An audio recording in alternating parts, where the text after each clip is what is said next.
New opportunities for cryptocurrency OTC trading in Hong Kong. You may not know that Chinese mainland has said no cryptocurrency trading since 2021, but the investment frenzy has not stopped there. So smart investors have found a new way, continues to pursue their dreams of wealth in the cryptocurrency market through over-the-counter trading. OTC full name, over-the-counter, and as the name suggests, any place trading outside a traditional exchange can be seen as an OTC market. In the cryptocurrency sector, OTC transactions are conducted in three main forms: online platforms with social media, offline physical exchange points, and crypto ATMs. Hong Kong, as the forefront of financial opening, is a paradise for cryptocurrency investors. According to Chainalysis, Hong Kong's cryptocurrency adoption rate has surged by 85.6% in the past year, making it the fastest growing region in Asia. But, at this time, Hong Kong regulators came the news of the big move. The SFC announced that it would work with customs to regulate this free OTC market. Yes, you heard that right, and our investment trail is now on the right track. In the proposal published in February 2024, the area was only regulated by the customs. It is reported that the CSRC has consulted the industry on the new licensing system for cryptocurrency over-the-counter trading. In addition, the CSRC is also exploring the licensing system for cryptocurrency custody services. 1. Current OTC status in Hong Kong. In today's regulatory situation, Hong Kong's OTC market was once booming, with exchange shops everywhere on the streets, providing investors with fast cryptocurrency exchange services. The exchange shop here do not need complex KYC process. A phone call or a mailbox can complete up to 1 million Hong Kong dollars transaction. It is a good news for investors. However, behind the convenience, there are many hidden risks. As we often say, high risk, high return. These identity-free exchange shops are like a double-edged sword. According to a survey in June 2023,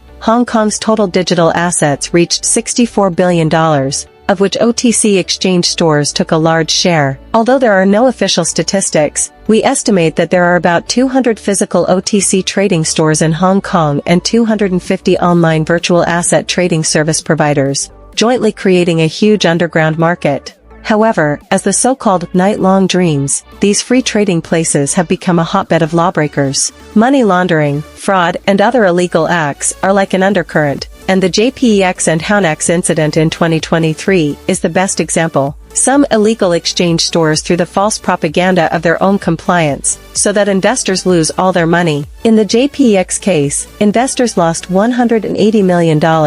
The Hounex scam cost $145 of $18.9 million to their victims. Hong Kong announced plans to regulate the virtual currency OTC exchange. In February 2024, Hong Kong's Secretary for Financial Affairs and Treasury, John Jingyu, announced that to address the chaos in the OTC market, the government will include OTC, of virtual currencies into the regulatory system and launch public consultation on related legislation. First, let's talk about the highlights of the upcoming new rules. The main contents of the new rules include: license system. All platforms providing virtual asset trading services in Hong Kong, whether online or offline, have to apply for licenses from the customs. This means that the previous days of casual trading, not asking about identity, are gone forever.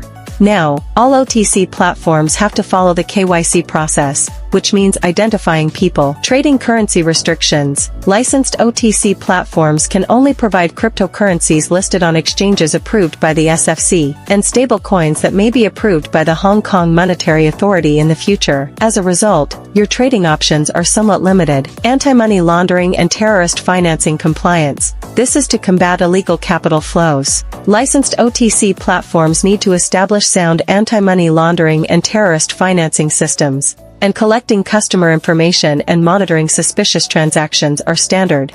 Punishment for violations. Non-compliant platforms can pay a price, and unlicensed businesses can face a fine of 1 million Hong Kong dollars and 2 years in prison. Even licensees must face severe administrative penalties if they break the rules. At present, the public consultation has ended, although the specific implementation rules are still in the works, but the industry has exploded. Some feel that it will be a milestone in industry compliance, but others worry that such strict regulation could dampen market vitality. 3. How will the new rules affect the market? The impact of the new rules on Hong Kong's cryptocurrency market, especially in OTC trading areas, will be profound. As compliance costs increase, small OTC exchange stores may be overwhelmed and eliminated. And those big platforms with the strength and are willing to abide by the rules will dominate the market, and industry concentration is about to rise. And the increase in compliance costs is bound to affect the operating costs of OTC platforms. To adapt to the new regulatory requirements, platforms may need to hire more compliance personnel and upgrade their KYC systems, and these additional investments may be passed on to our users, meaning that the cost advantage of OTC transactions may be reduced. As for the user experience, I believe there are also some concerns. The introduction of KYC certification means providing more personal information when trading, which will undoubtedly make the transaction process less arbitrary. At the same time, restrictions on trading currencies may reduce investors' freedom to choose, which may feel a bit tied. However, the new rules will also bring a positive side. Increased market transparency will help to crack down on illegal activities, such as money laundering, and increase investors' trust in the market. Moreover, as the industry threshold rises, those informal platforms will be cleared out of the market, reducing the risk of fraud for investors. Although the new rules may have some impact on the market in the short term, in the long term, a sound regulatory system will enhance investor confidence, attract more institutional funds, and promote the healthy and sustainable development of Hong Kong's cryptocurrency market.